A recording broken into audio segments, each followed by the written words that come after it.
ଦେଖୁଛନ୍ତି ସବୁବେଳେ ସବୁ ଜାଗାରେ ଆପଣମାନଙ୍କ ସେବାରେ ଲେଖିବ କହିବ LKTV। ଅଧିବକ୍ତା ଦିଗମ୍ବର ବେହେରା ସାମାଜିକ କର୍ମୀ। ଆଜ୍ଞା, ଆପଣ ବ୍ରହ୍ମଗିରି ଜଣେ ଶିକ୍ଷିତ ଯୁବକ ଏବଂ ଆଡ଼ଭୋକେଟ୍ ଅଛନ୍ତି ଏବଂ କବି ଲେଖକ ବି ଆପଣ ଅଛନ୍ତି। ଆଉ ଆପଣ ବ୍ରହ୍ମଗିରି ଅଞ୍ଚଳ ବିଷୟରେ ଜାଣିଛନ୍ତି ଏବଂ 24 ବର୍ଷର ସରକାର ଗଲା ପରେ ବର୍ତ୍ତମାନ ଯେଉଁ ବିଜେପି ସରକାର ଆସିଛି, ଯେଉଁ ନାରା ଦେଇଥିଲା ଯେ ସୁଭଦ୍ରା ଯୋଜନା, ସରକାର ତାଙ୍କର କାର୍ଯ୍ୟ କରି ଚାଲିଥିବା ବେଳେ ଏଇନେ ବିଭିନ୍ନ ଦଳ ପକ୍ଷରୁ ତାହାକୁ ଆକ୍ଷେପ କରାହେଉଛି ଯେ ସୁଭଦ୍ରା ଯୋଜନା କରାଗଲାନି। ସ୍ତ୍ରୀ ଲୋକମାନେ ବି ଅନେଇକି ରହୁଛନ୍ତି ସୁଭଦ୍ରା ଯୋଜନା କେବେ ପାଇବୁ। ତ ସରକାର ମାତ୍ର 2-3 ମାସର ସରକାର ହୋଇଥିଲା ବେଳେ ଲୋକମାନଙ୍କର ଭରସା ତୁଟି ଯାଉଛି। ତ ଆପଣ କ'ଣ କହିବେ ସୁଭଦ୍ରା ଯୋଜନା ଉପରେ? ଦେଖନ୍ତୁ, ସୁଭଦ୍ରା ଯୋଜନା ଗୋଟିଏ ବିଜେପି ସରକାରର ଗୋଟେ ବହୁ ପ୍ରତୀକ୍ଷିତ ଯୋଜନା ଏବଂ ମହତ୍ୱାକାଂକ୍ଷୀ ଯୋଜନା। ଯଦିଓ ସେମାନେ ତାଙ୍କର ନିର୍ବାଚନୀ ଇସ୍ତାହାରରେ କହିଥିଲେ ଯେ ଆମେ 2 ବର୍ଷ ଭିତରେ ପ୍ରତି ମହିଳାଙ୍କୁ 50,000 ଟଙ୍କାର ଗୋଟିଏ ଭାଉଚର ଦେବୁ ଏବଂ ସେମାନେ 2 ବର୍ଷ ଭିତରେ ସେ ଟଙ୍କାକୁ ଉଠାଣ କରିପାରିବେ ଏବଂ ତାଙ୍କର ନିଜ କାମରେ ସେ ଲଗାଇ ପାରିବେ, ବୃତ୍ତିରେ ଲଗାଇ ପାରିବେ, ବ୍ୟବହାର କରିପାରିବେ, ବ୍ୟକ୍ତିଗତ ବ୍ୟବହାର କରିପାରିବେ। କିନ୍ତୁ ସରକାରଙ୍କର ଯେଉଁ ବଜେଟ୍ ଅଛି ସେ ବଜେଟ୍କୁ ଆଖି ଆଗରେ ରଖି ସେ ପ୍ରାୟ 1 କୋଟିଏରୁ ଉର୍ଦ୍ଧ୍ୱ ମହିଳାଙ୍କ ପାଇଁ ଯେଉଁ ଯୋଜନା କରିଛନ୍ତି, ବହୁ ଭାବିଚିନ୍ତି ଯୋଜନା କରିଛନ୍ତି। ରାଜକୋଷର ଉପରେ ତାର ଯେଉଁ ପ୍ରଭାବଟାକୁ ସୀମିତ କରିବା ପାଇଁ ପ୍ରଥମ ପର୍ଯ୍ୟାୟରେ ସେମାନେ କରିଛନ୍ତି ଯେ ବର୍ଷକୁ ସେମାନେ 10,000 ଟଙ୍କା ଦେବେ। ଗୋଟିଏ 5,000 ଟଙ୍କା ଦେବେ ରାକ୍ଷୀ ପୂର୍ଣ୍ଣିମାରେ ବଳଭଦ୍ର ଜନ୍ମରେ, ଆଉ ଗୋଟିଏ ଥର ଦେବେ ସେମାନେ ମାର୍ଚ୍ଚ 8 ତାରିଖ ଆନ୍ତର୍ଜାତିକ ମହିଳା ଦିବସ ଦିନ। ମହିଳାମାନେ ଯେଉଁମାନେ ତାଙ୍କର 18,000 ଟଙ୍କାରୁ ବର୍ଷକୁ ରୋଜଗାର କମ୍ ଅଛି ସେମାନେ ୟାକୁ ଦରଖାସ୍ତ କରିପାରିବେ। ଏଥିରେ ପ୍ରତିବାଦ ହେବାରୁ, ବିଧାନସଭାରେ ପ୍ରତିବାଦ ହେବାରୁ ତା ପରେ ସେ ଯେଉଁ 18,000 ଟଙ୍କାର ଯେଉଁ ରୋଜଗାରଟାକୁ ସେଟାକୁ ତାକୁ ଉଠେଇ ଦେଇଛନ୍ତି। ଏଥିରେ ଆଶା କର୍ମୀ ଠାରୁ ଆରମ୍ଭ କରି ପାଚିକା ମାନେ ମଧ୍ୟ, ଅଙ୍ଗନବାଡ଼ି କର୍ମୀ ମଧ୍ୟ ସେମାନେ ତାକୁ ଦରଖାସ୍ତ କରିପାରିବେ। ତେଣୁ ମୋଟାମୋଟି ଭାବରେ 10,000 ଟଙ୍କାଟା ଆଜିକାଲିର ମୁଦ୍ରାସ୍ଫୀତିରେ କିଛି ଗୋଟେ ଏତେ ବଡ଼ ଅଧିକା କଥା ନୁହେଁ।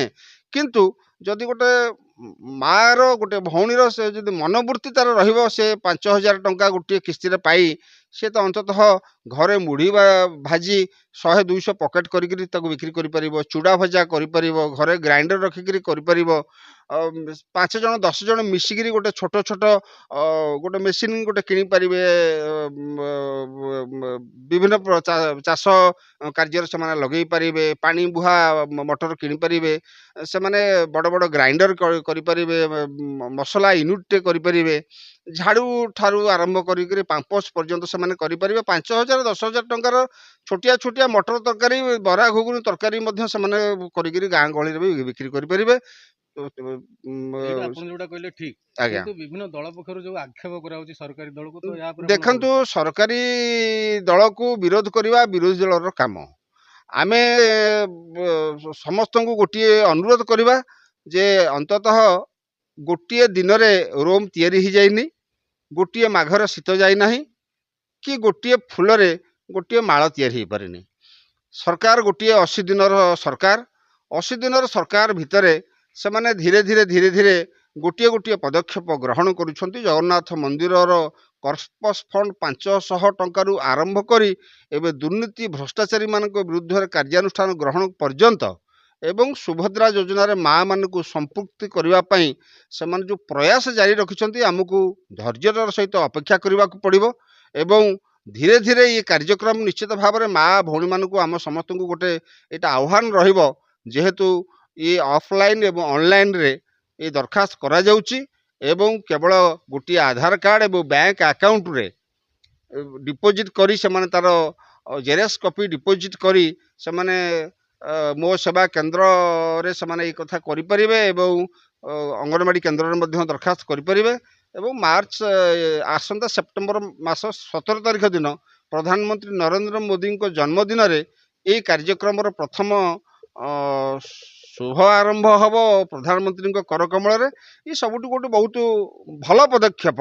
ଆମେ ୟାକୁ ଅଣଦେଖା କରାଯାଇ ପାରିବ ନାହିଁ, କାରଣ ଗୋଟେ ବିଶାଳ 4.5 କୋଟିରୁ ଉର୍ଦ୍ଧ୍ୱ ଓଡ଼ିଆଙ୍କ ପାଇଁ, 1 କୋଟି ମହିଳାଙ୍କ ପାଇଁ ଗୋଟିଏ ଅନ୍ତତଃ ବର୍ଷକୁ 10,000 ଟଙ୍କା ଯେଉଁ ଜଣଙ୍କ ପାଇଁ କରାଯାଇଛି, ଏ ଗୋଟେ ଛୋଟିଆ କଥା ନୁହେଁ। ଇଏ ଗୋଟେ ପ୍ରୟାସ ଆରମ୍ଭ ହେଇଛି।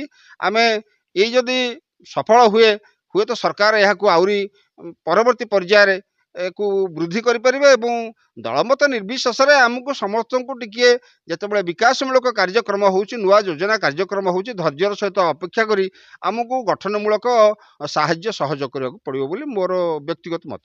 ଧନ୍ୟବାଦ।